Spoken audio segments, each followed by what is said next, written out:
Well, my name is Vanessa Klodnick, and I am a clinical social worker who turned into a researcher, or sometimes I say social scientist specifically, and I'm very much focused on at-risk youth and families who are system involved, as well as trying to understand how do we engage transition age youth effectively, of which I love to think about the use of peer support as a main mechanism to get our transition age youth engaged in treatment and to improve outcomes. I got my start a really long time ago as a child welfare investigator back in Texas, and this is about 10 years ago.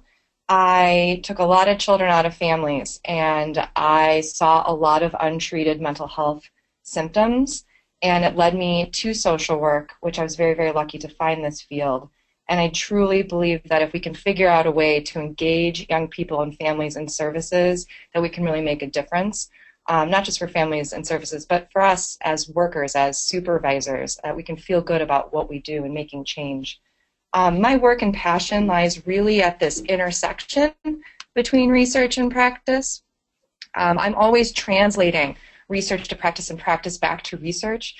With the UMass RTC, I specifically work on some projects to figure out how to best implement peer support in a way that really does positively impact young people around their work and school engagement.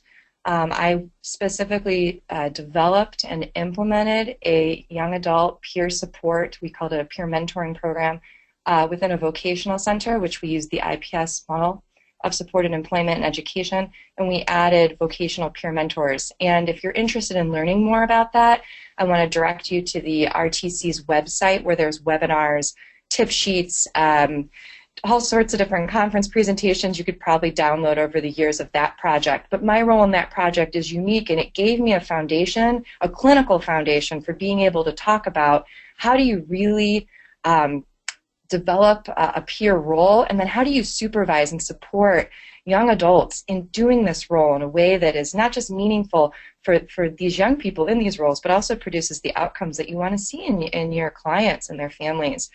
At Thresholds, I'm a senior researcher. I wear a lot of hats. Most recently, one of the hats I've been wearing is to develop and implement our first episode psychosis program, which we have a large peer component that we're developing. And so I'm spearheading that and super excited about it. I also am a Switzer Fellow through NIDLR. And in that role, I have the opportunity to study engagement of transition age youth in multidisciplinary team-based services, of which there also are peer components. And so I've been working on that project for about a year, and I'm finally getting to a point where I'm able to share some of what I'm finding. And also, a couple of weeks ago, John Delman with the RTC and I published a paper on young adult peer providers and their supervisors. It was a project that John conducted, but our aim was to understand, what makes a young person successful in the role of young adult peer provider. And in fact, what we found is that it has to do with supervision and support that's provided through a provider, through an agency.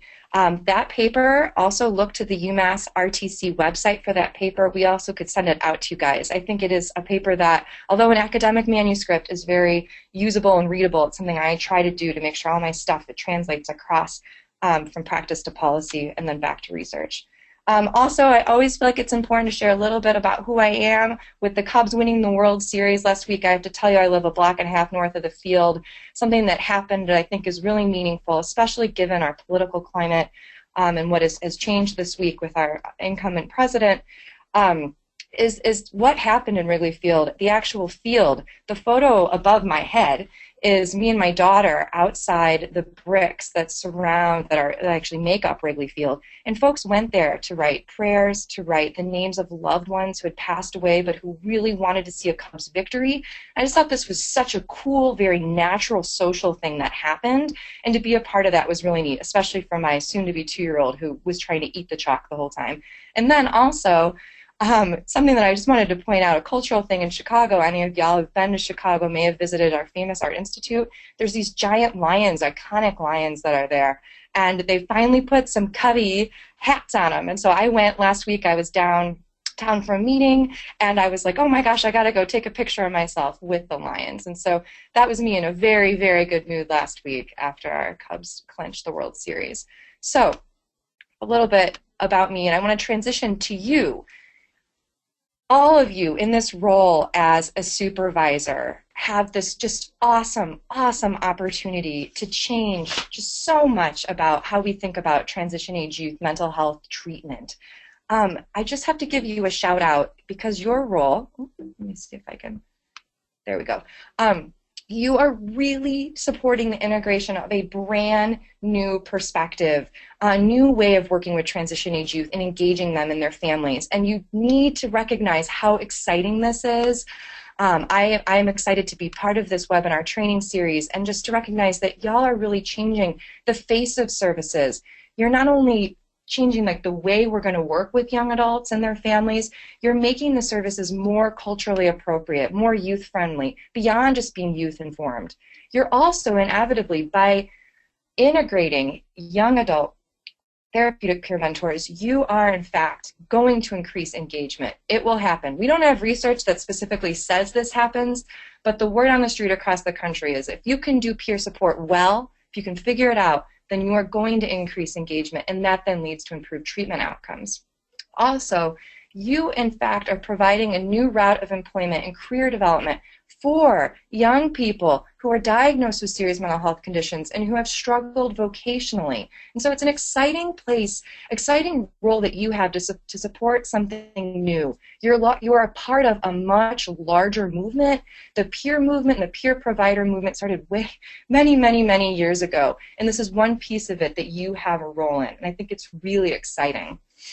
However, in your role, if you've been implementing young adult therapeutic peer mentoring, or if you're thinking about it, you may have recognized that being and supervising young adult therapeutic peer mentors, or as you're going to see me have YA TPM throughout this webinar, it just comes with unique challenges. These challenges can be provider specific, they can be culturally specific or regionally specific. But there are some key things and some key challenges that I've witnessed locally in my own work as a supervisor of young adult peer mentors and also nationally as I have conversations with folks. Also, I think, and this is my theory, and I need to test this with some research, is that effective supervision and support of young adult therapeutic peer mentors on the job is what is key to their success. Inevitably, that your role is going to help these young people to be successful, and that to do that, there's a lot of things that we can learn from our adult folks, but that we also need to bring some of our own experience to the table, and that you also, as a supervisor, must be a champion of this new, exciting young adult therapeutic peer mentor role. And you may or may not have had this experience yet, where you've realized, wow, I have to really explain this role, not just to new clients and their families, but you have to really get your colleagues on board with this role. And if you haven't experienced that, you will. It will happen. Okay, so quickly, the purpose of this training series after my pep talk and kind of I wanted to situate what we're going to talk about today into a problem and solution focused standpoint is I really want you to leave this webinar series feeling more competent in your role as a supervisor of these therapeutic peer mentors who are young adults. I also hope, and this might be a really out there hope, but I hope that we can start or provide or lay a foundation for some cross-provider and cross-region collaboration in Massachusetts and beyond. I think we just need to be learning from each other at this point. There is no evidence-based practice for how to specifically best supervise young adult therapeutic peer mentors. I can draw from my own experience and from colleagues of mine across the country who are doing this.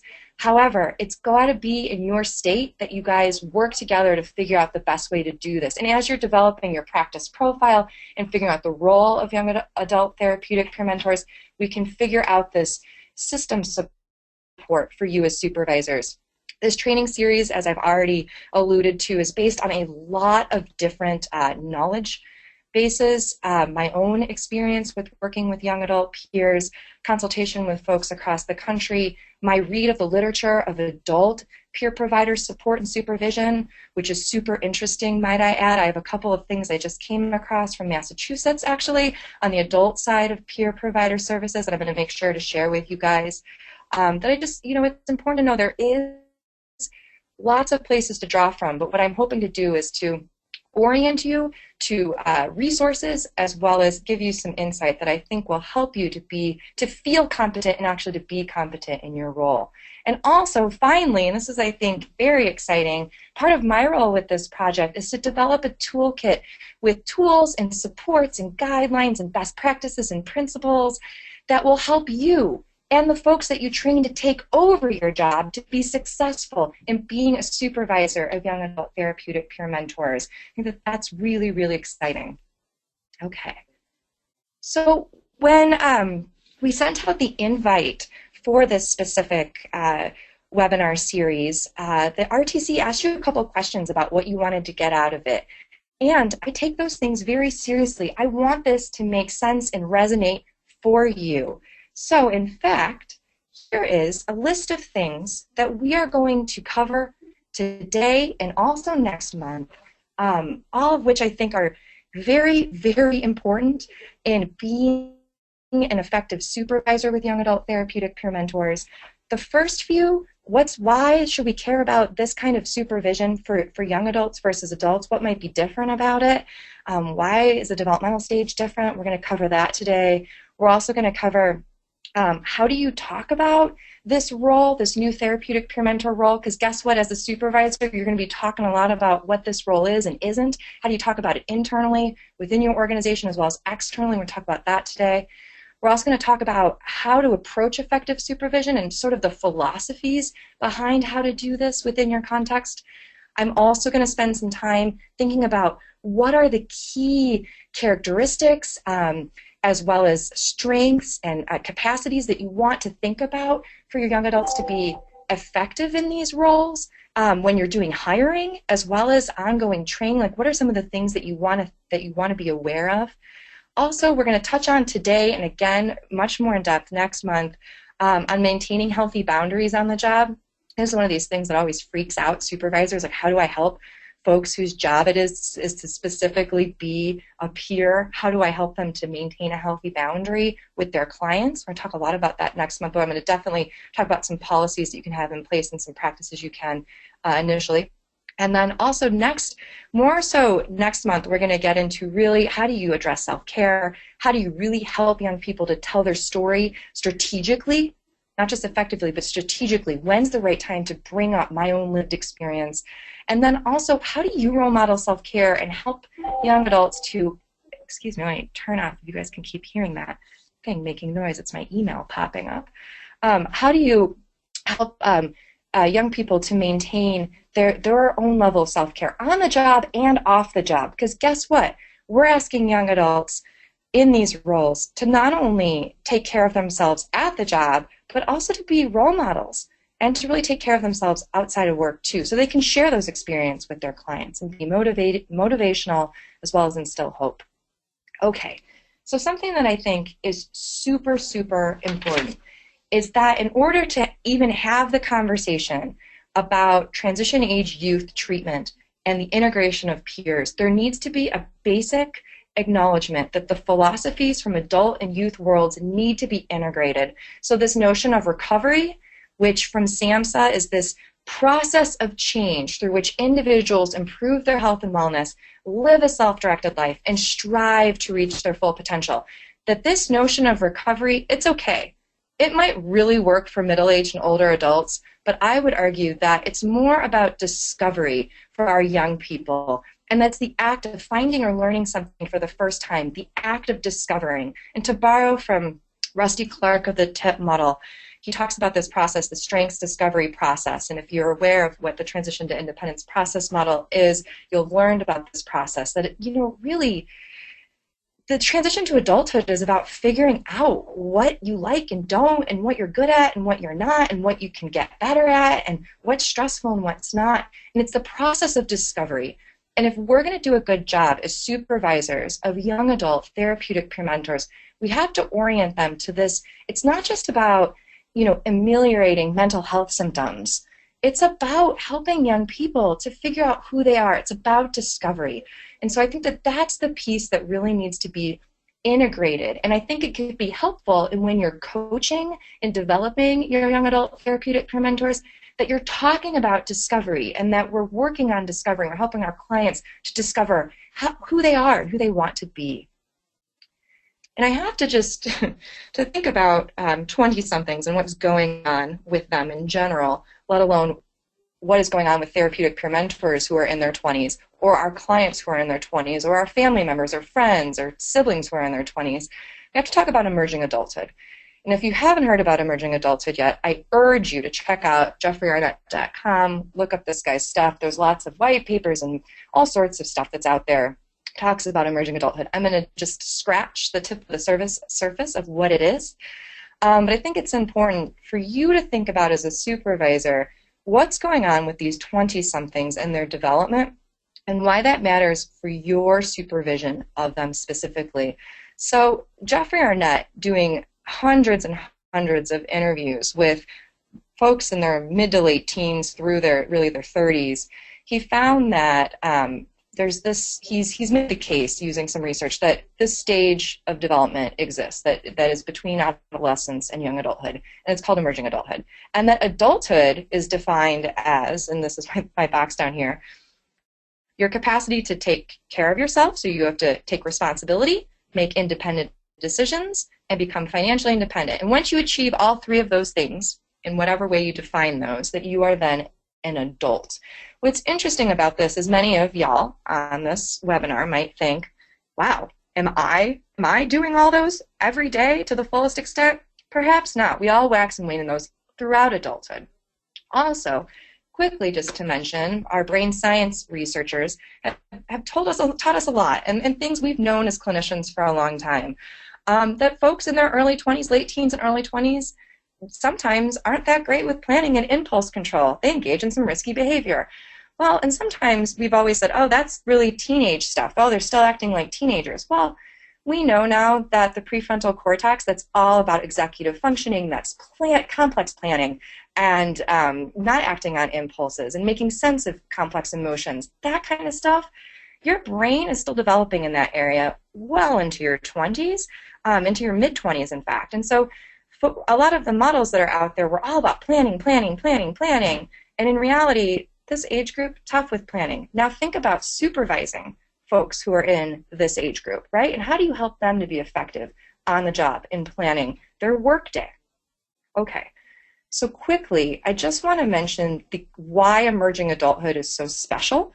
And there's a lot of literature out there on this, some of which is very critical of this, given there are certain 20-somethings that don't necessarily have this kind of experience, for whatever reason, of emerging adulthood. But there's 5 key things that Jeffrey Arnett says are central to emerging adulthood and aren't as primary in middle and older adults or in childhood. And one of the big pieces is identity exploration takes center stage, which I think we all get.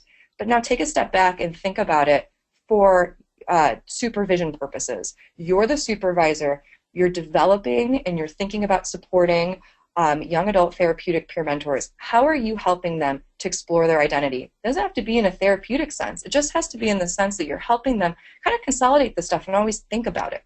Also, emerging adults, 20-somethings, have the most possibilities. There is the most opportunity for dramatic change during the late teens to early 20s.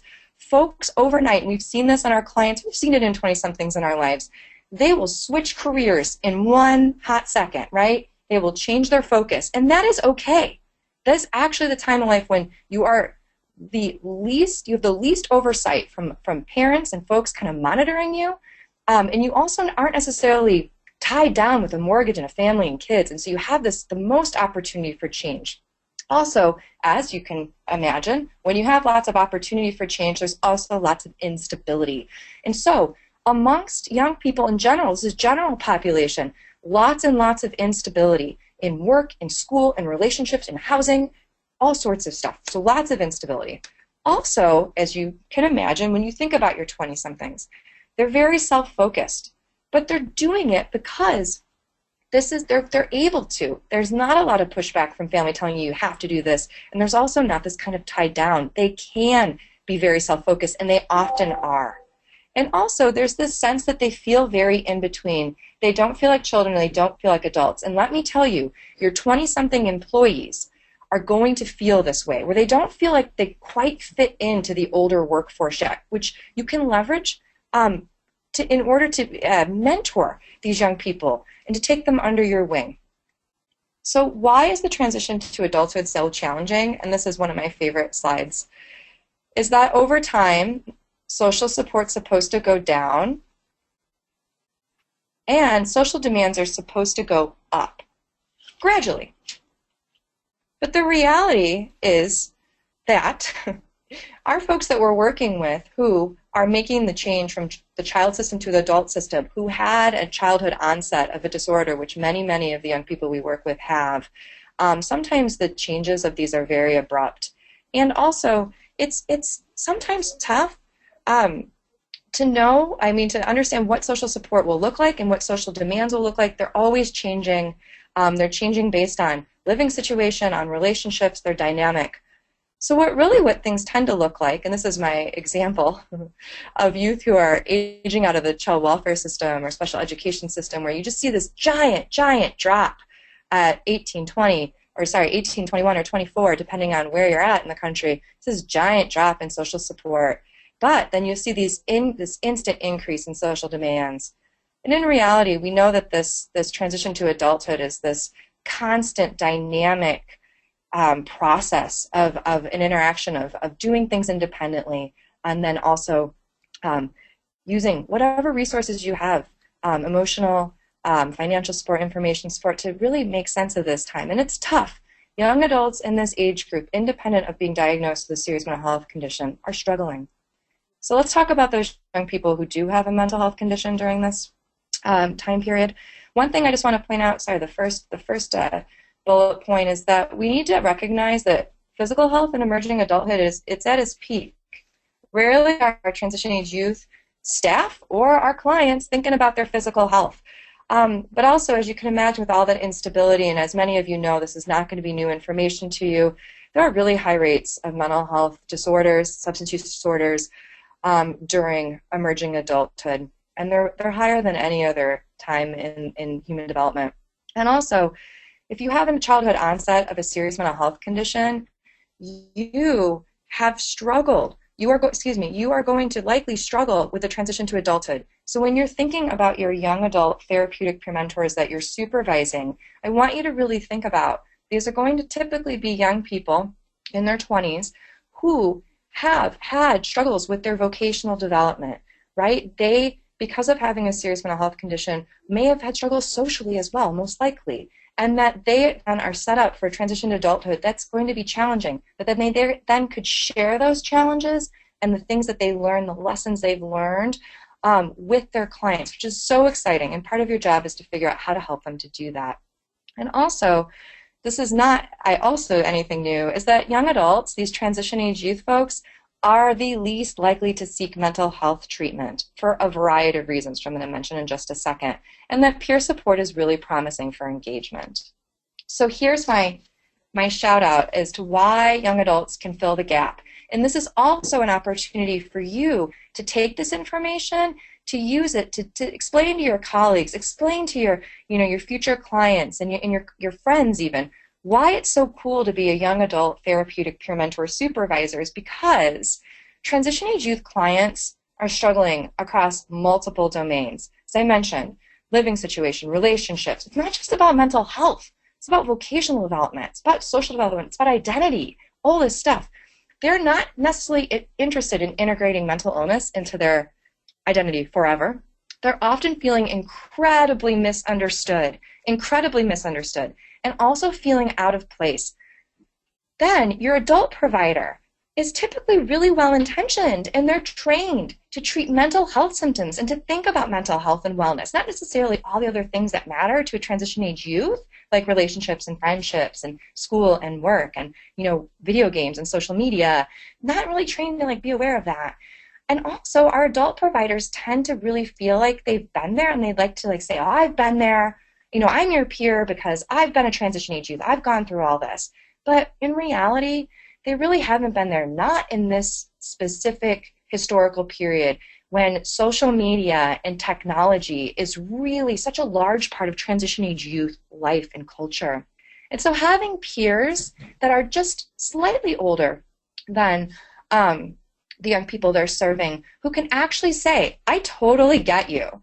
I get you. And the key is here is that that client believes them. The client gets it. The client's like, yeah, you're right. I feel like I feel understood, and that matters for engagement. And I do have research that suggests that.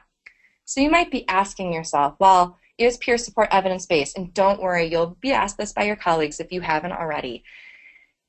Peers in general are recognized as a best practice in engaging hard-to-engage populations. Substance use field has leveraged peers for years and years and years in their treatment modalities.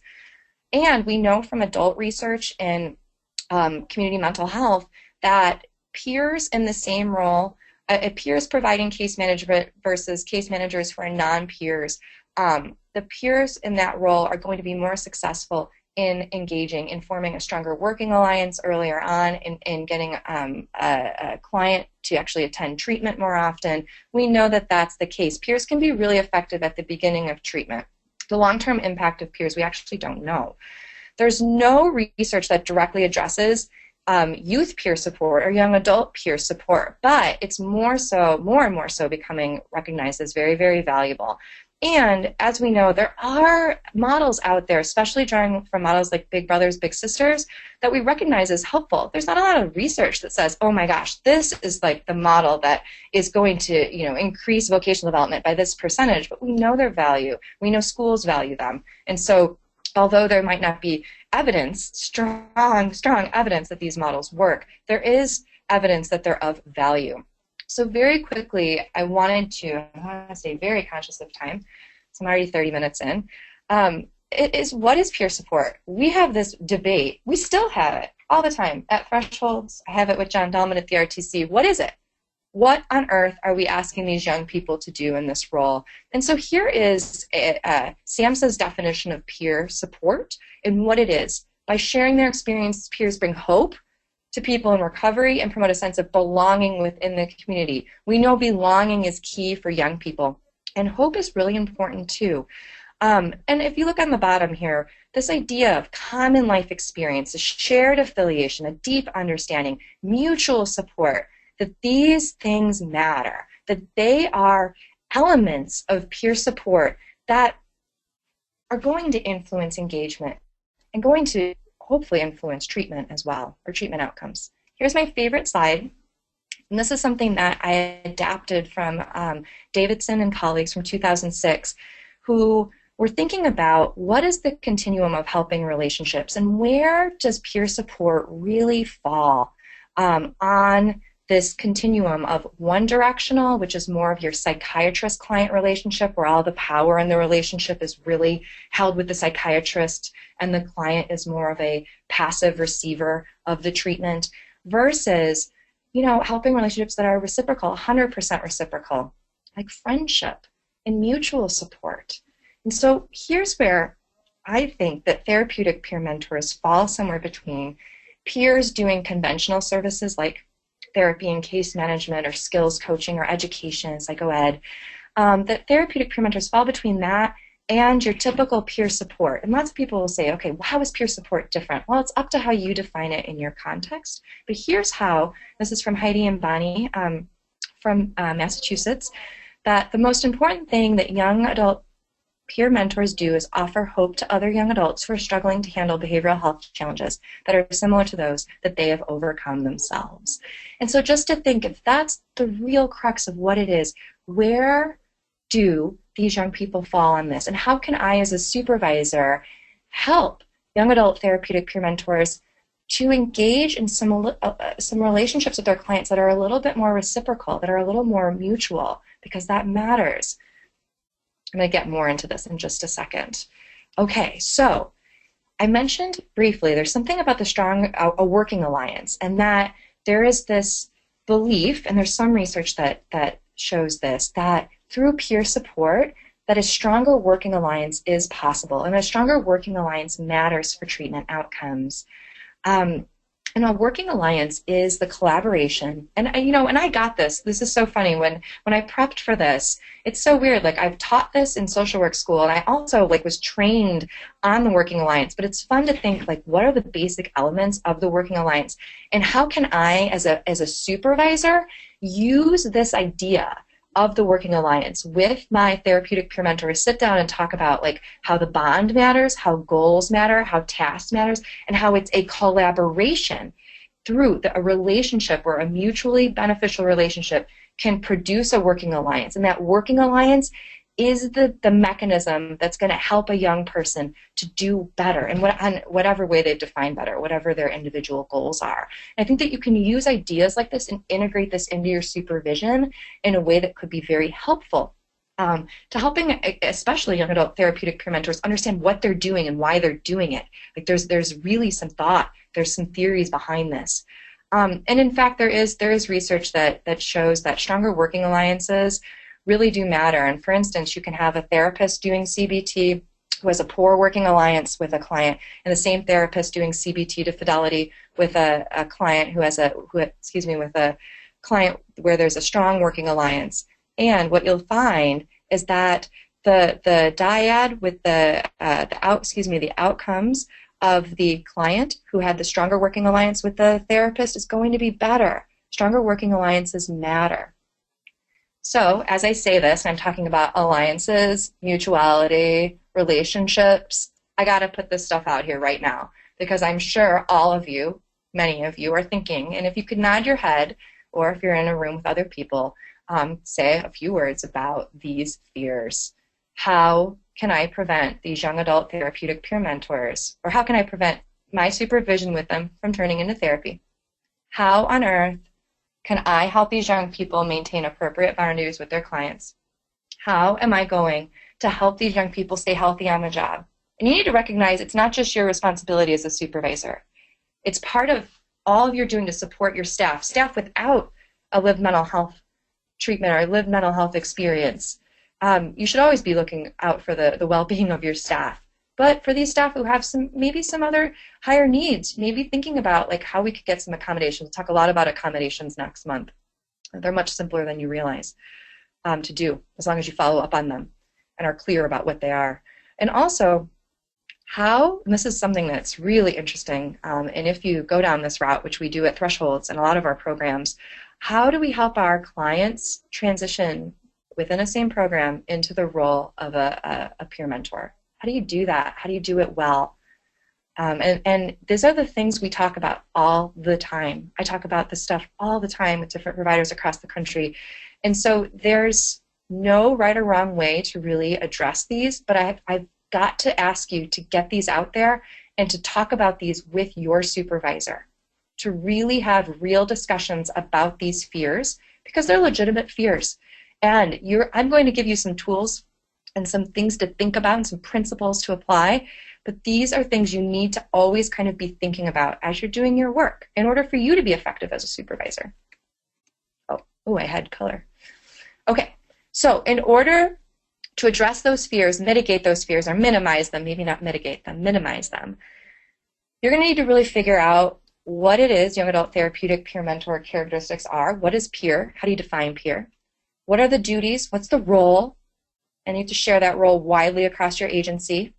You also have to train, supervise, coach, provide ongoing support to these young adult therapeutic peer mentors, and apply some continuous quality improvement pieces, elements to this. Always be thinking, how could this be improved? This is a piece I'm becoming really, really passionate about. We'll get into that a lot more next month as well. So how do you identify and hire successful young adult therapeutic peer mentors? Well, first I would suggest you've got to really think about the commitment of this young person and their availability. these are questions you could actually use as well, and I encourage you to use these in your hiring practices and when you're thinking about shaping the role, if you haven't already yet. You really want to think about why is this young person interested in this role? How long are they likely to serve in this role? You really want to recruit folks who can serve for at least a year. What kind of hours can they dedicate? Are they employed elsewhere? What are their other at-home responsibilities or life responsibilities? You also want to think a lot about what peer is and what attributes matter for success on the job, especially within your context. Because even within Massachusetts, from provider to provider, there's different expectations of on the job. And in fact, these young adult therapeutic peer mentors will look different provider to provider given their role. Not fully different, but things will be different. Practices might be different. Supervision will be different. You want to think about what are the characteristics that matter beyond having a mental health condition and experience with treatment. How well are young adult clients going to be able to relate to these therapeutic peer mentors? What's their story? How do they share their story? How much do I think I can coach them on sharing their story? Also, are they able to convey hope? What are their goals? How do they take care of their physical health? These are all things that over the 3 years of implementing vocational peer mentors at Thresholds that I really learned are important to think about when you're thinking about hiring and after you've hired therapeutic peer mentors and you're developing them. These are some of the things you want to be thinking about addressing because we're expecting these young people to be role models to their transition age youth clients. Here are some shared young adult therapeutic characteristics to consider. You really want to ask yourself, who are our transition age youth clients and families? And what are characteristics that would fit well with these folks? So you want to think near in age, mental health conditions, maybe comorbid substance use conditions, very common.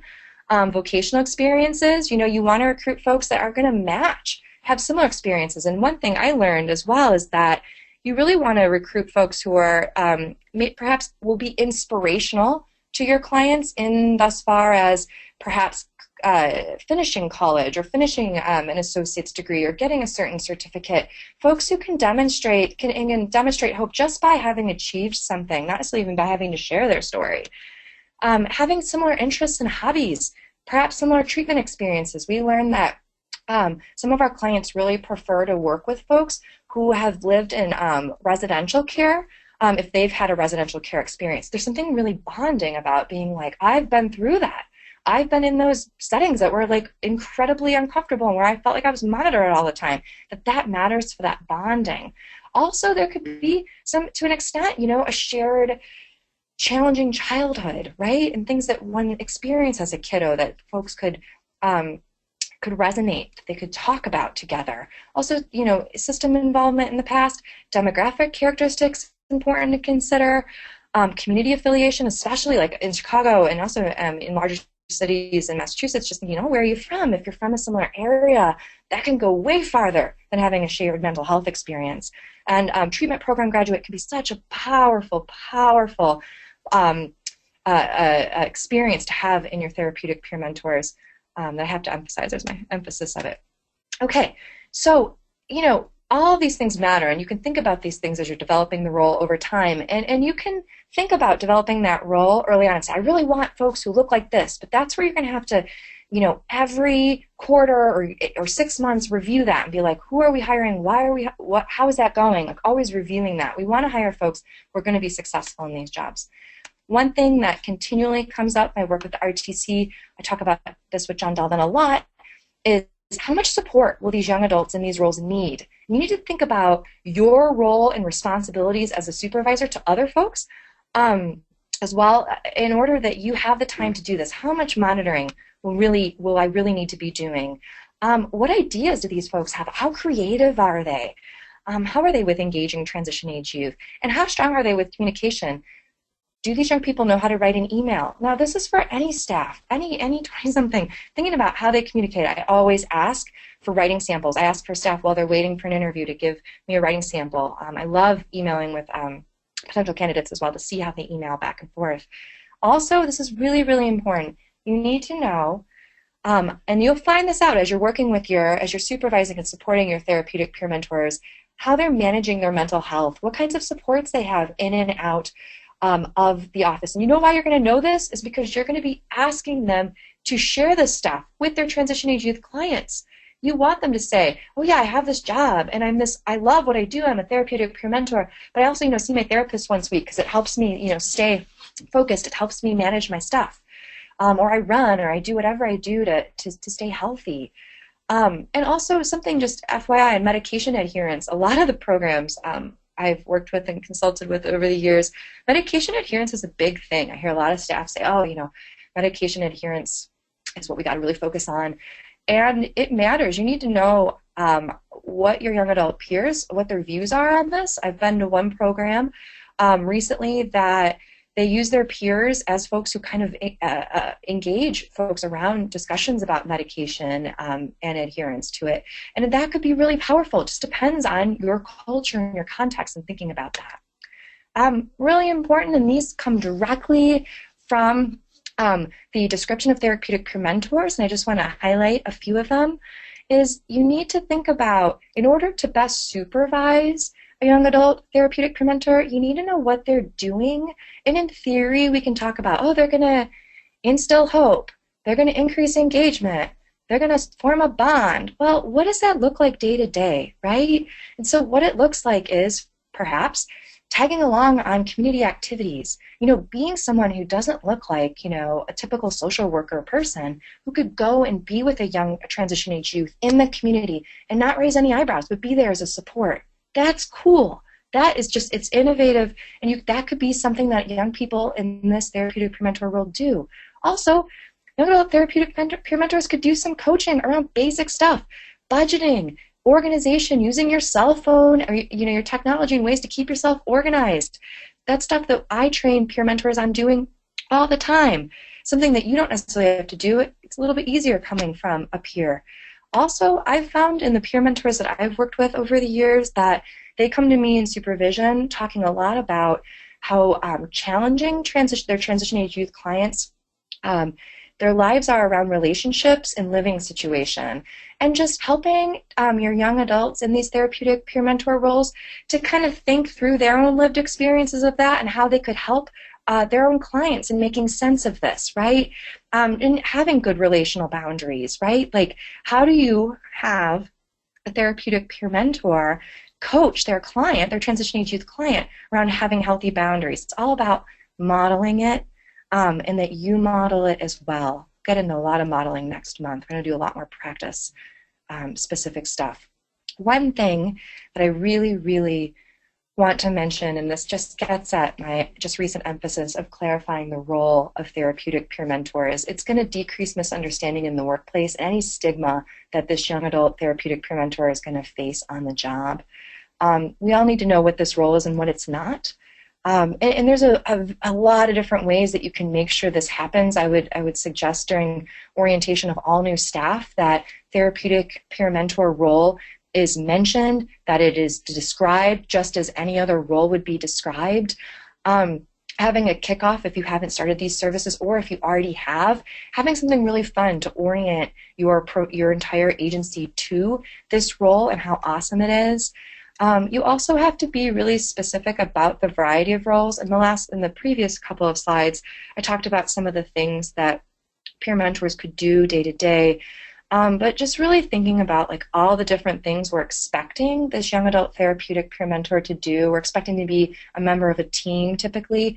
We're expecting them to do some outreach and engagement. We also are expecting them to really facilitate some one-on-one meetings. We're expecting them to perhaps lead some activities and to be a role model in those activities. Perhaps we're expecting them to lead some kinds of skill-based groups. Or topical groups, and we're also probably going to be asking them to document services. And so these are all things as a supervisor that you need to be thinking about folks' capacities, so these young adult therapeutic peer mentors' capacities in these roles, and where some might have some strengths in some and some weaknesses in others, and how you can then develop them while they're on the job. Really quickly, and I want to emphasize this because the last time I did this webinar series, these questions came up at the end both times, is that supervisors needing to be champions of this particular role, and that you have to come up with ways to continually help your colleagues partner with the young adult therapeutic peer mentors. Help your colleagues to get to recognize, wow, I could actually ask a young adult therapeutic peer mentor to come with me on my visit with so-and-so because they have a unique experience that I think could be really meaningful to my young adult, right? Share the knowledge, share the wealth of these young adult therapeutic peer mentors. Also, tell your colleagues and show your colleagues that they have this awesome opportunity to mentor and teach and coach young adult therapeutic peer mentors. It's not just your role as a supervisor to do this. Your colleagues, with all of their wisdom, have the opportunity to help develop this role as well. And also, this is the biggest part, and I learned and continue to learn so much from young adult therapeutic peer mentors. You're going to learn. You're going to learn so much about yourself in the process. You're going to learn about your agency in the process. You're going to learn about your colleagues and your clients. You're just going to learn a lot. It's just such a great opportunity to learn from young adults. They're going to bring a really fresh perspective in ways that are at first going to bug you, and you're going to be like, what on earth? No, you can't do that. But then you're going to have to take a step back and realize, like, there's a different culture. Young adults are thinking about treatment differently. We need to be open to new and innovative ways to engaging transition age youth. You also, from the get-go, and if you already are implementing therapeutic peer mentoring, you need to start thinking about how to open direct lines of communication for your colleagues to talk to you about any concerns they might have about your young adult therapeutic peer mentors. And this is done by forming great, strong working alliances with your colleagues, right? Really going and meeting with them individually, telling them about the role, telling them that you want to be the best supervisor, you want to support and develop these young people in this role. But you've got to do it by having a direct line of communication with them. For when they see something that troubles them, something that bothers them, that instead of them maybe going and talking to their other colleagues about, oh, that mess over there with those young people who've infiltrated our mental health treatment world, that they come to you, and that you have the opportunity to start to process that with them. It's not going to change overnight with your colleagues who are just like, what peers, what young people, what? It's not going to change overnight, but it's got to be an ongoing process of communication. And also, cannot emphasize this enough, and if you don't have this in place, please take this advice. Put together a steering committee. Call it whatever you want, advisory committee. If you can, get some young people, your families, staff, get non-peer staff, regular peer staff, family partners, get these folks involved to come and take a look at the practices, policies, the principles that are developing, how supervision's going, treatment outcomes, start having some conversations that are regularly scheduled conversations about how this is going. Because what it's going to happen is it's going to help you to best support your therapeutic peer mentors. And you're also then going to have a live record of what you're doing, which could potentially help you go after, I don't know, funding for something like this down the line. You're essentially developing this role in your state. It's so exciting. I love it. Okay. Really quickly, this is super, super, super important, and all of you, as we're thinking about relational boundaries and healthy boundaries and how do you support mutuality development between young adult therapeutic peer mentors and their clients. The first thing you can do is establish a set of professional standards for relationships and communication. And you need to draft a letter that young people acknowledge, and you need to bring this letter up, I would say at least quarterly or more so, if you feel that the young adult therapeutic peer mentors in your context need more reminders of these things. And these are things that go across all clients, but I think are particularly important for young adults, maybe who never have served in this kind of professional role where they are building a strong working alliance and bond with their clients. We need to have some just cut and dry, black and white things. Here we go. No having sex with your clients, no physical fighting with clients. These are all things that happen with peer mentors I supervised. Even though I reviewed these things with them, it happens, right? No buying clients things, giving money to clients, right? Not doing that. My favorite one, and this comes up all the time, and if it hasn't yet at your agency, it will. Transition age youth clients love to try to tell their therapeutic peer mentor, hey, I'm going to tell you a secret. And so making sure that we are very clear with our clients and our peer mentors that we are not keeping any client secrets. We work as a team, and that we value shared communication and shared information, and that secrets is not, we do not keep secrets. Also, you need to start really thinking about your texting policies and social media policies, your policies on Facebook. Are you allowing friending or not? If you consider mutuality and you want these relationships to last far beyond the treatment, your treatment at your agency, you might think about how perhaps people could friend each other on Facebook after they leave, right? We do that here at Thresholds. But you have to start thinking about that, and also thinking about how therapeutic peer mentors could help their transition age youth clients develop some texting best practice too. So there's a parallel process and trickle-down effect there, where you're helping your therapeutic peer mentors to practice best texting and best emailing and communication practices that will then the peer mentor could use with their clients. Also, reporting all community run-ins. This happens all the time. When social networks overlap, which they do with many of our peer mentors who live in the same neighborhood as their clients, really reporting this always, that we don't keep this a secret either, and that we process this, if it was a good run-in or a bad run-in, that we talk about the run-in and how it felt and what happened. Very, very important. Also, that we want, and every agency is going to have its own crisis protocols, that peer mentors are taught those protocols and know those protocols, feel comfortable enacting those protocols, and also that we think about professionalism.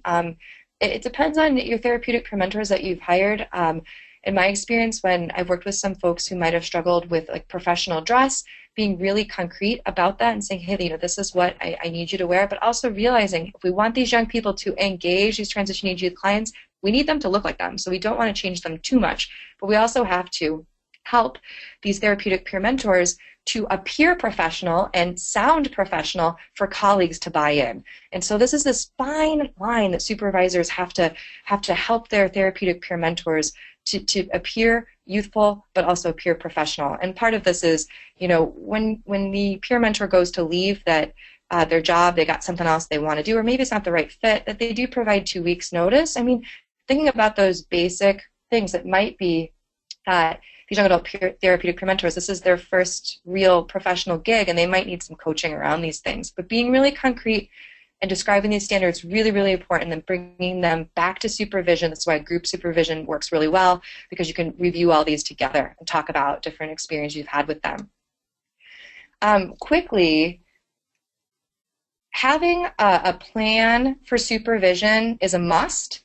I think that the thing here is not to think about supervision very narrowly, to think about support. I don't even like the word supervision, to be honest. I think we really need to get away from that. I think it should be, I have a slide coming up on coaching, but it really should be about supporting and developing and processing more than it is about supervision. But I'll just put that out there for what it is. But what really needs to happen is that there needs to be planned supervision that's occurring. It has to be something around task and administrative supervision, our therapeutic peer mentors upholding professional standards, arriving on time, getting their notes written in a timely manner, things like that. Are we talking about self-care? Are we helping young people develop some skills, develop some motivational interviewing skills so that they can be successful on a job? And are we talking about the next steps?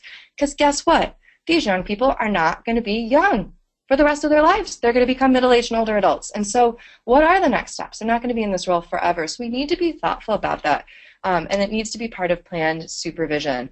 I would say weekly, or at least bi-weekly, to have something. This is, you know, I've had debates about this with folks across the country. Some prefer an individual supervision. I actually prefer group supervision. I felt it to be much more beneficial. And then doing individual supervision in brief daily check-ins with folks, like how's it going? What you're working on with your client? Oh, did you think about this? And just positively reinforcing, oh my gosh, great job. Because as we know, a lot of these young people we work with, we don't see change happen overnight.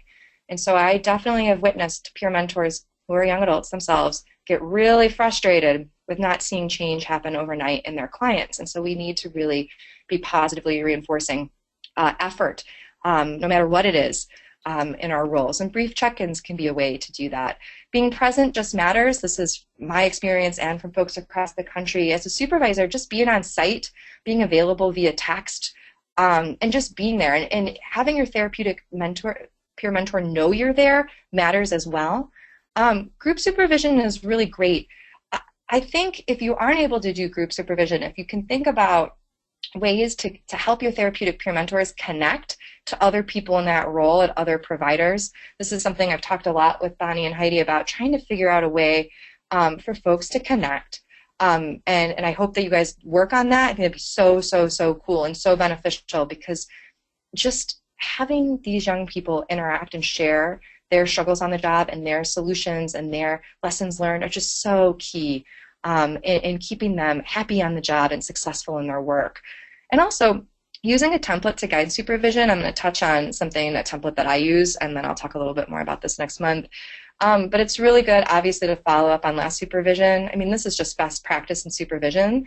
You want to follow up with what was talked about, see, what progress was made with whatever was discussed. You want to also integrate education tools. If there is something you guys recognize, like, hey, we need to really work on this skill or this, capacity of yours, let's work on that, and figuring out how you can really integrate some education and coaching into your supervision, and also balancing the negative with the positive. I think that this is something that takes a lot more skill. It seems so simple, like, oh, we should really, make sure there's always something strengths-based involved in the conversation. But in reality, that's just tough. Like, what ends up happening is we start to focus on, this transition age youth client is really struggling with this. I've tried this, nothing's working. And really trying to figure out what is positive here. What is this young adult therapeutic peer mentor learning about themselves? What are they discovering about themselves in this process on the job? That's your job as a supervisor, is to help them do that, because they'll be better at their job if you do it.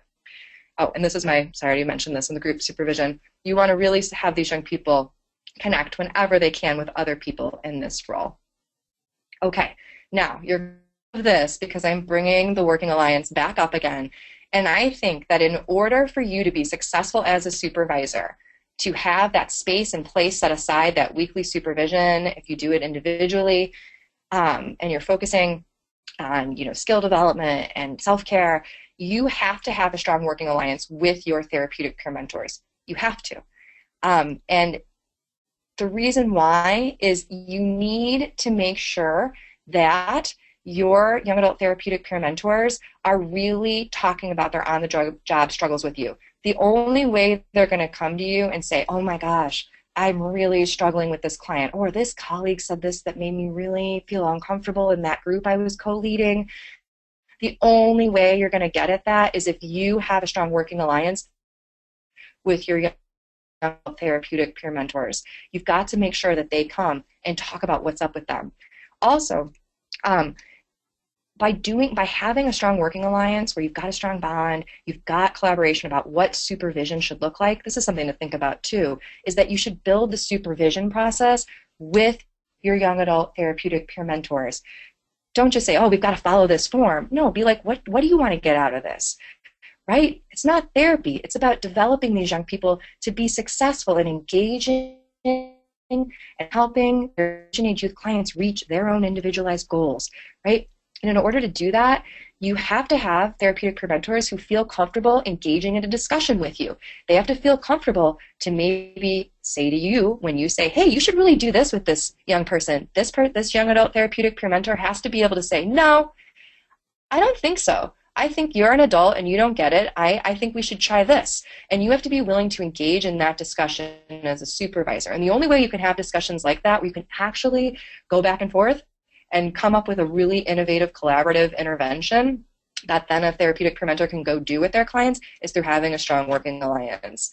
Also, when you are supervising, this is when you're on site, this is when you're in the individual meeting with your therapeutic peer mentors, you are modeling all the time. Start thinking about it now. Start thinking about how you talk about clients, how you talk with your colleagues, all of this. All of your behavior matters, because guess what?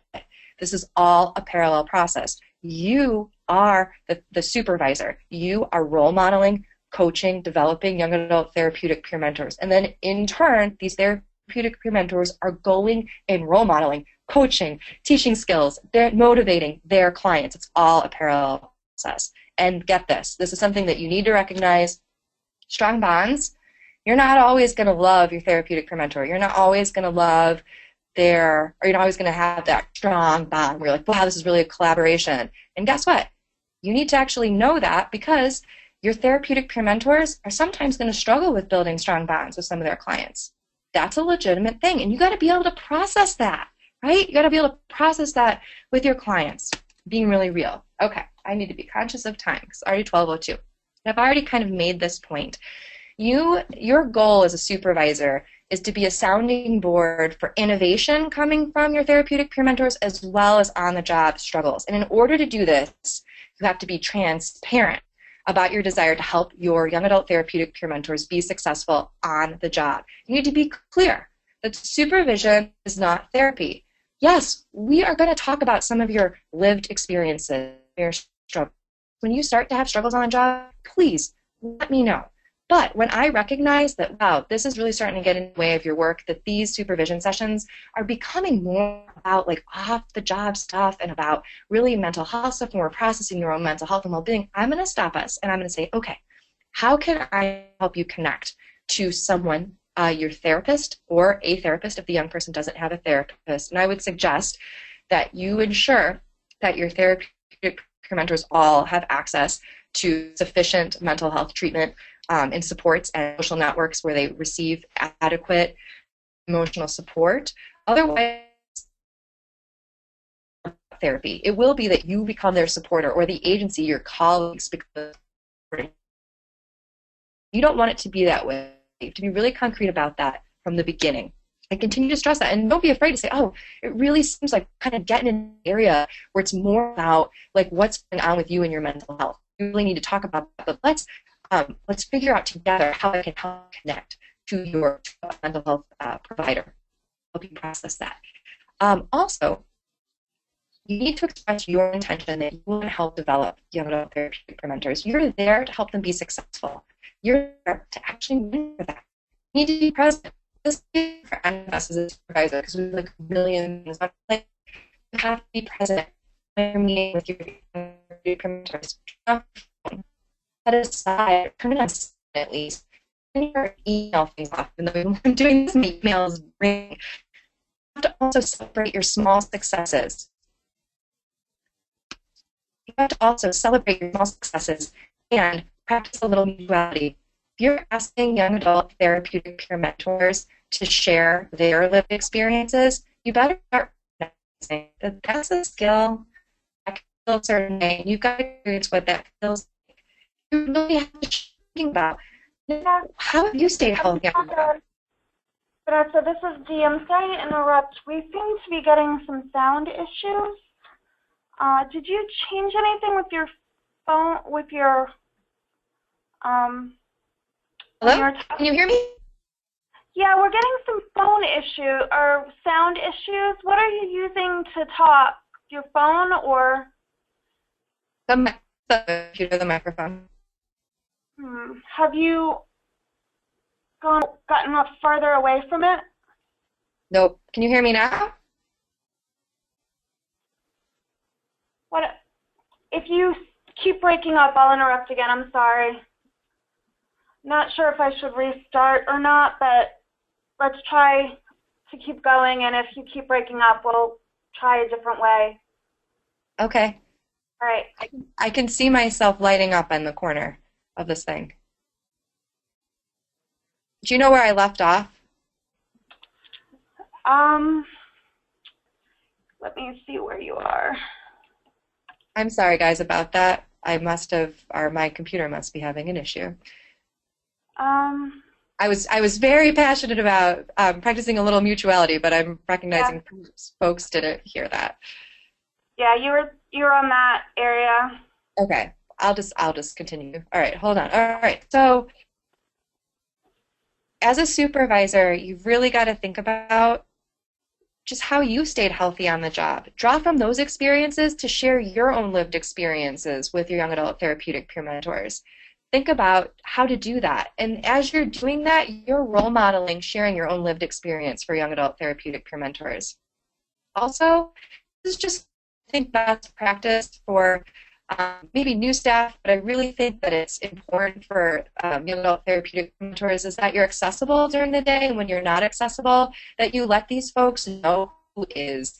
I think this is just really important because transition age youth are the clients are prone to crisis and have lots of stuff going on, and often they're going to tell things to your therapeutic peer mentors that they might not share with their team. And so it's really helpful to have someone to consult with all the time. And this is just a best practice thing, but I think goes a long way to helping young adult therapeutic peer mentors feel supported on the job. And that does matter. We want our young adult therapeutic peer mentors to feel like they've got people that have their back, because that isn't always the case in certain settings.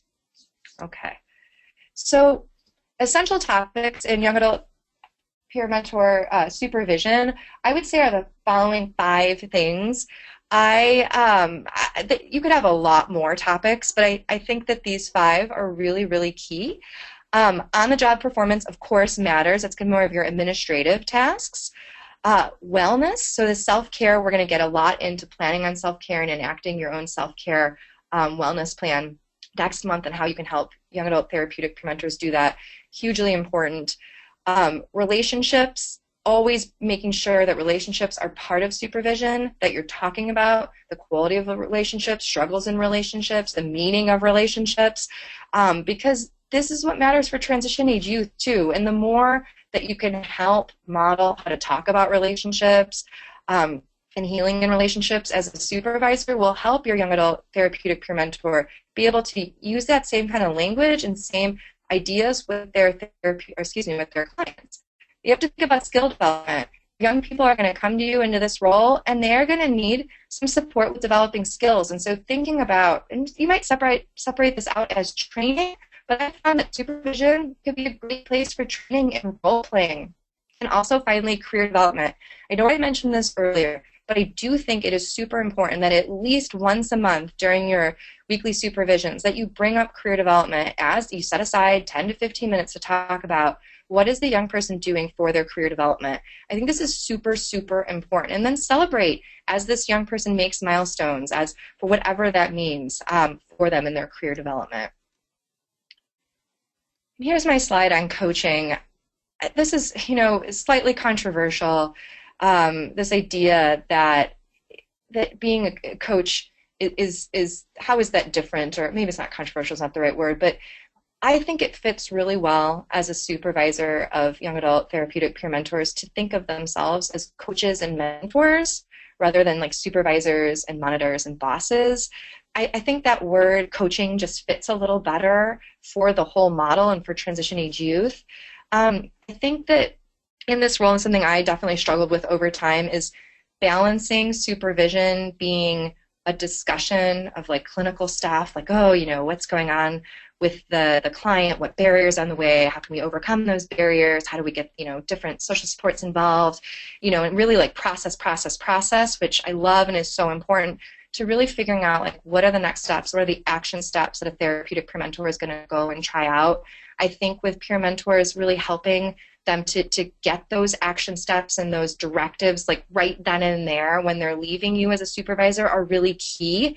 I've often, my feedback, I'm a real big process person, and so a lot of the feedback I've gotten from my peer mentors is that I don't give enough direction, but I think it's a balance of direction with discussion. You want it to be about discussion. You want your peer mentors to come to you with ideas and for you to help them make their ideas come to life.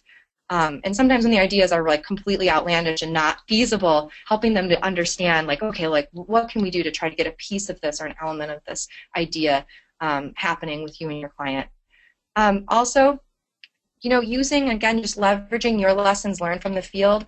Go back and think about, do some reflecting. We're going to talk a lot about reflective supervision next month that's really used in early childhood supervision. You need to start reflecting on your own lessons learned as a practitioner and how you can really use these to mold your discussions with your therapeutic peer mentors.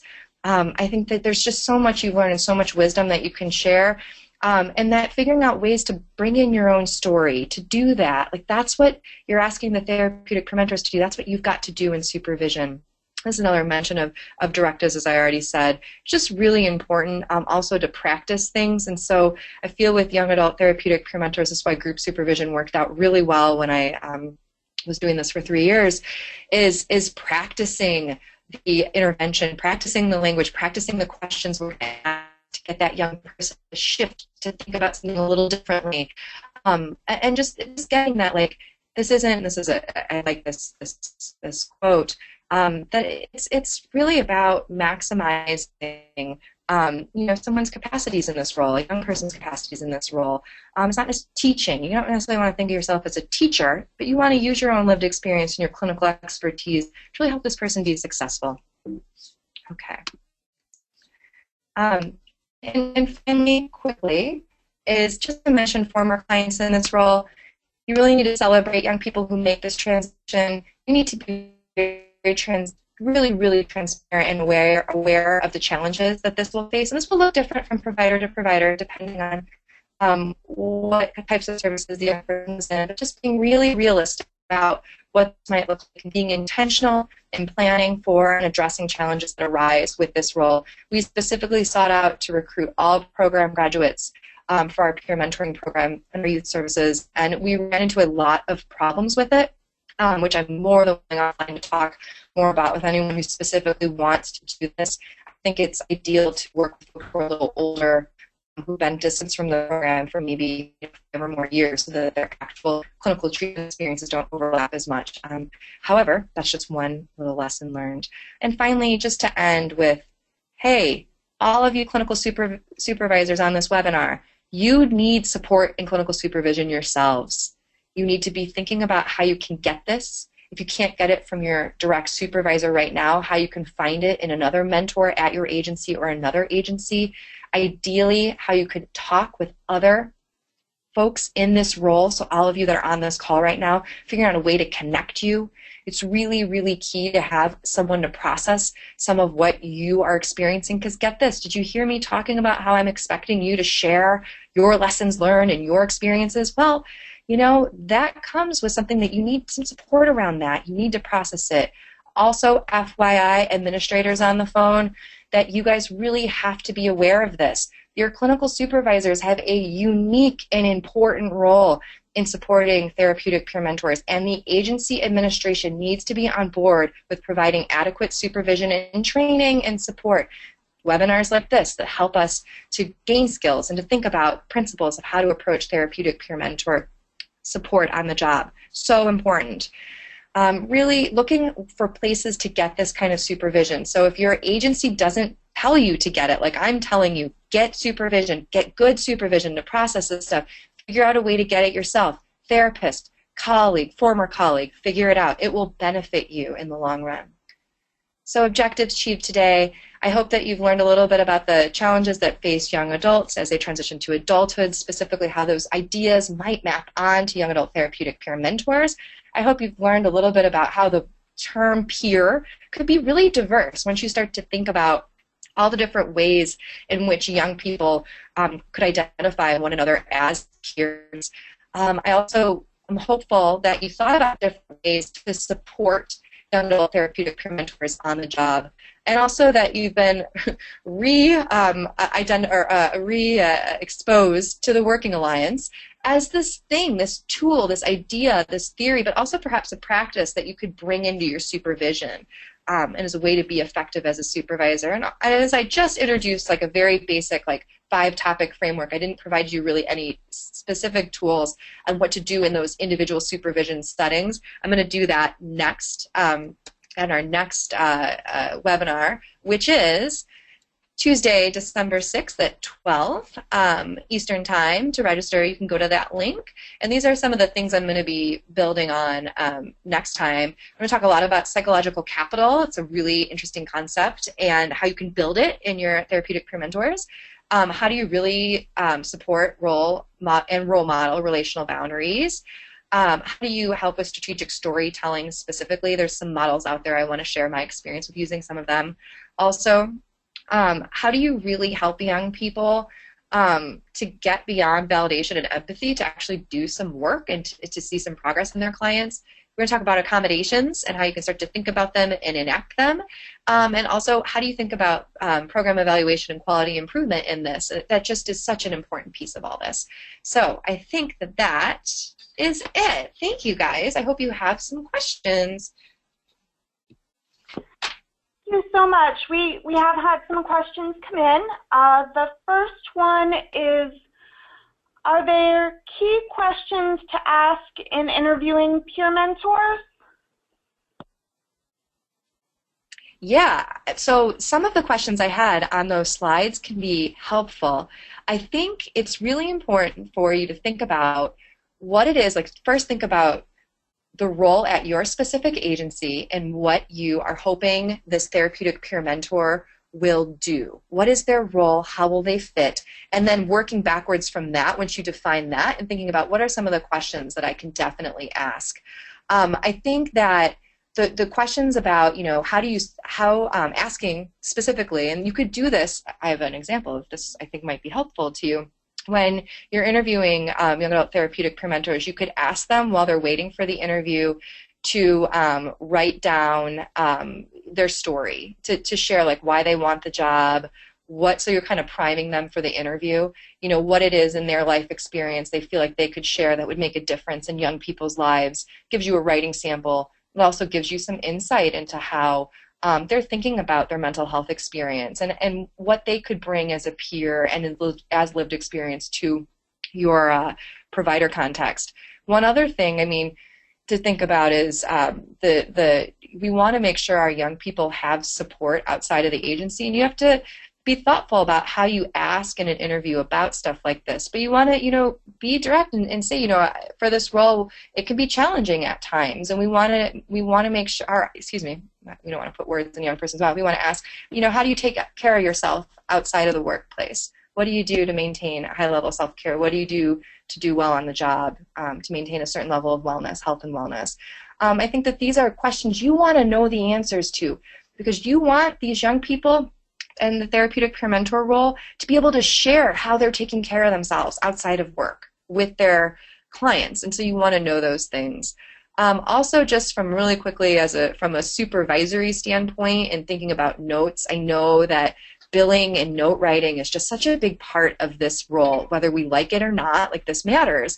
And so recognizing, what is this young person's writing capacity and processing capacity and capacity to take some of those key types of words that you need to get those Medicaid billable notes funded. You need to recognize like how much training and support am I going to have to do ongoing with this young person. And you could have things in place, having templates in place and examples. Also having, as you grow your programs with young adult therapeutic peer mentors, having some more senior peer mentors provide some coaching on notes and tricks that they've learned about how to get notes done on a timely manner. That matters. And so things like that, asking about learning someone's capacity to write notes if they've written notes before, that matters. And a lot of the times I know from my work is that folks have never done that. And in fact, a lot of the young people we hired really, really struggled with the documentation aspect of the job, and we spent a lot more time focused on that than we had ever intended to. And so thinking about how you can maybe plan for that in advance, creating templates and workshops, and always then in group supervision we'd bring it up. We'd have examples of notes and have the young people process like, okay, so what could we change about this note? What can improve? Bring in your quality people to help coaching and training around that too. I hope that was helpful. Great, thank you very much. Another question, it's a long one, so bear with me.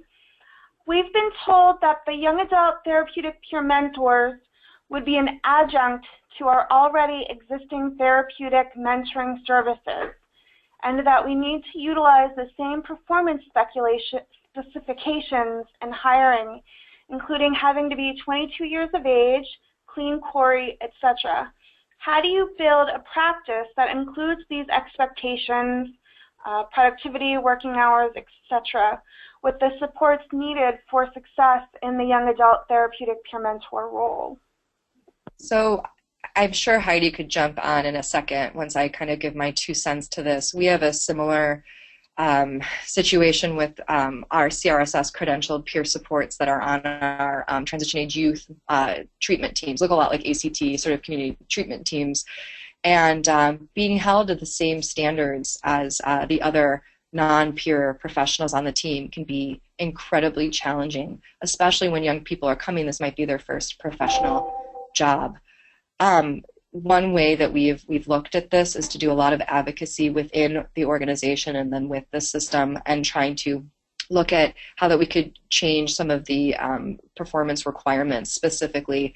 And again, that's an accommodation, one type of accommodation that you can do. The thing is, though, and I like that how your question was worded, I really appreciate it, because it is a system issue, and I think it is something to think about, is if you want the young people that we think are truly going to be the ones who are the peers with the lived experience, who are really going to be able to relate to the clients, they might not have these kinds of skill sets that we just expect them to have. And so, that being said, I think as a supervisor, I think planning for this, again, this my idea of having templates ready for the documentation piece, and having, reviewing that and making that a central part of the conversation. I would add then to my supervision diagram of those 5 things, adding a 6th one that is about, I guess it's on there as like administration tasks, but adding something about documentation, and just really thinking about that. Now, that being said, I think Heidi might have some thoughts on this, given there might already be a larger conversation about it. I don't know if she wants to jump in.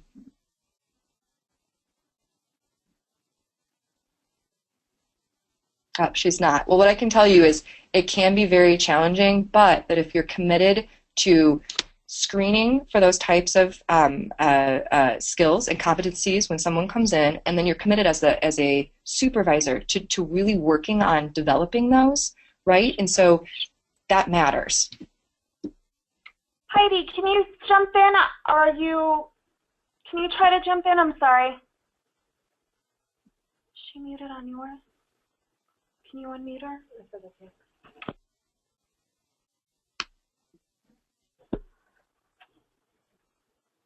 Heidi, I think you muted yourself. I guess she doesn't have anything to add. I'm sorry. No, that's okay. It's a really, really, really good question, and I think that that's just a challenge that not just, let me just say this, not just Massachusetts and individual providers in Massachusetts are going to face. It's really something that's across the country, and trying to figure out why are we, if this job is supposed to be unique, why are we asking folks to still adhere to the same old school standards of reporting? Like, it's just sort of stupid, really. And so I think that it's a much larger conversation, but I think that this is where you continue, when you have your steering committee meetings, you continue to document that conversation so that the highest level administrators at your agency know that, and your state mental health system knows that, and that there's advocacy happening. I definitely know that we are going in the direction of trying our best at Thresholds to not actually have folks in full-time roles as peer mentors, young adult peer mentors. We prefer folks who are engaging in work or school outside of the treatment agency, who have different types of goals that are outside of being a community mental health practitioner, and to be mentors. And so figuring that all out. Now then again, like, it's just a different way to define mentor. There's like a million different ways too. But just to know, keep talking about this, make sure your administration is aware of it, and that I want to continue this conversation with you as well, because I will do what I can, working with Heidi and Bonnie and DMH, and trying to figure out, okay, what should be expected, and how do we make sure our young people can be successful and are not bogged down with paperwork that literally is challenging for your top tier, like high performing non-peer staff. This is Heidi. Can you guys hear me this time? Yeah, we can hear you. Yay! I've been trying to chime in. Okay, just real quickly on the performance specs. I believe it's 21, not 22, and I think one of the things Vanessa had pointed out is a near peer, so they are, somewhat older than the young adults or the young people that they're serving, because as we know, the service goes up until the age of 21. There may be an opportunity to gain waivers for those who are, 19 or 20. And that actually, that's already been, we have actually discussed that with Mass Health and with the MCEs. So there is a possibility for that down the road. And in terms of Corey, I think there may be a little bit more flexibility that it is agency dependent, that there is, each agency applies that information in the way that they think makes the most sense for them. So you should definitely explore that with your HR.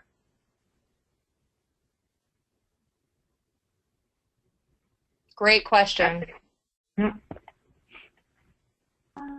I will try to fit in one or two more before we have to close down for the afternoon. These are kind of together, so I'm going to put them together. Can you share any links to the templates that you use for supervising therapeutic peer mentors? And are there any ongoing trainings that you know of for young adult therapeutic peer mentors? Suggestions for specific topics they should take? Yeah, so that's our next webinar. I have a whole list of hyperlinks that have different types of templates. Again, a lot of agencies have their own template, and so you could just make sure you fit in that career development piece or that maybe this documentation piece. There's no like secret template to this. It's the practice of following up and actually using the templates in a way that works with young people, right, in this role. But yeah, so I can definitely share stuff we're going to be talking about next month, but we also, I can have the RTC, we can send an email out with just some basic links to get you guys started and thinking about that, but it's really more, I just have to reiterate, it's about the process. I mean, I could give you templates all day long. It's about enacting them and using them in a way that makes sense. And as I alluded to, this idea of really co-creating supervision, you really want to demonstrate that you're partnering with your therapeutic peer mentor, because this is a parallel process. You want your therapeutic peer mentor to then partner with their client. And so you have to think about the approach to it. It shouldn't just be like, here's a template. I'm going to get into this next month, but I'm going to say it right now. Here's a template. We have to follow it because that's what we do here. It's more about like, hey, we're going to meet every week and we're going to do this because we want to make sure that you're successful on the job and there's these things that matter, being on time, being professional, but also that it matters that, you're able to feel good about working here, and that we're going to talk sometimes about struggles you have on the job and career development and things like that. And we really want supervision to like work for you. So it has to be this partnership. And in making it that way and doing it, you're role modeling you're role modeling this behavior for your therapeutic peer mentor to use that language and use that kind of interactive style with their clients. Always think about what you're doing as role model, mentor. I'm an example. That also means you got to practice self-care, and we're going to get into that next month too. Lots and lots of talking about how you need to maintain your self-care on the job, and also share some of your lived experiences. Might make you uncomfortable, but that's what we're asking our therapeutic peer mentors to do, so we need to actually do it ourselves too. Thank you so much. We've hit upon 1:30. I'm sorry if we didn't get to all your questions this afternoon. If you are still seeking answers, you can email me and I can send them to Dr. Klodnick in the hopes that she'd either be able to get to them next time or maybe answer them directly to the asker. My email address is thedeirdre.logan@umassmed.edu. That was in your login information. And Heidi had said something about that Massachusetts is having a therapeutic peer mentor training coming up, and you can email Heidi about that training if you are interested. And once Dr. Klodnick sends the links to RTC, we can send them to Heidi to send out to everyone on the call. We're looking forward to seeing everyone next month, and thank you very much for your attention. Thank you, Dr. Klodnick. Thanks. Have a good week.